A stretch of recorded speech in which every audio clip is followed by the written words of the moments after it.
Where your treasure is, there will your heart be also. God has hidden unlimited treasures in His Word. Every time we open it, we can discover a new treasure, or admire an old one. What will we find today? Let's dig in. Here's Carla Early with Treasure Hunt in the Word.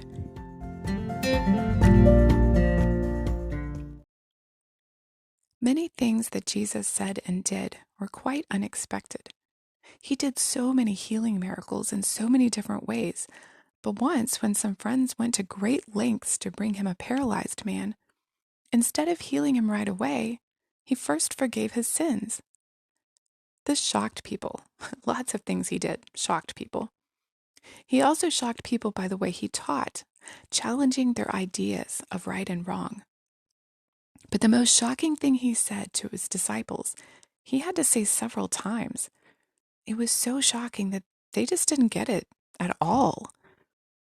The first time they heard it, it was directly after Peter's declaration that he believed Jesus to be the Christ, the Son of the living God. Then Matthew records, from that time, Jesus began to show his disciples that he must go to Jerusalem and suffer many things from the elders and chief priests and scribes, and be killed, and be raised on the third day. He was very specific about it, but somehow that just didn't register with them.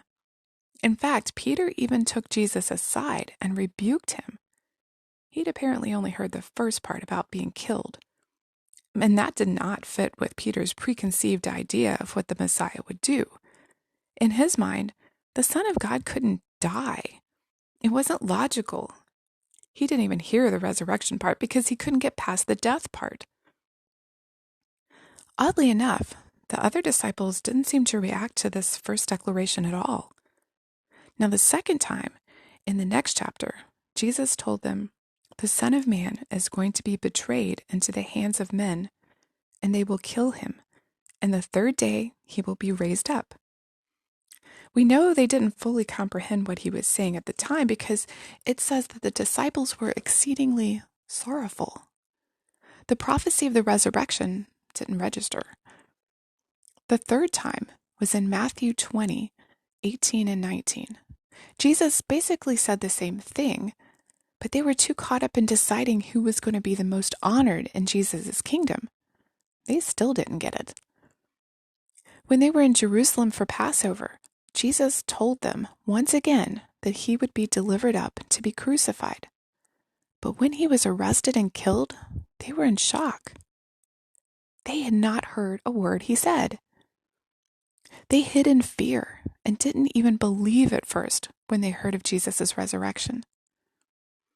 Oddly enough, the chief priests and Pharisees had heard Jesus say this, and it concerned them so much that they set a guard over his tomb so the disciples couldn't fake a resurrection. But faking a resurrection was the farthest thing from their minds. The angels at the tomb had to remind the women that Jesus had prophesied his resurrection. And when Jesus visited them in the upper room, Jesus opened their understanding and told them, thus it was written, and thus it was necessary for the Christ to suffer and to rise from the dead on the third day. In other words, I told you so, guys. I feel like God says to me, see, I told you so, a lot. On the other side of a difficult situation, I hear him say, see, didn't I tell you I'd take care of you? Didn't I tell you I would never leave you alone? I'll always be with you, my daughter. Or, didn't I tell you I'd work all things for good? I didn't want you to settle. I wanted to give you my best. Sometimes, in the middle of a situation, we, like the disciples, don't remember God's promises. But we can always look for his hand working and know that he is in control. You can contact us at treasurehuntintheword@gmail.com. Also, if you'd like to share a treasure God has given you by doing an episode, please contact us. You can listen to other episodes on our website, which you'll find in the description below. Thanks for listening, and remember, where your treasure is, there will your heart be also.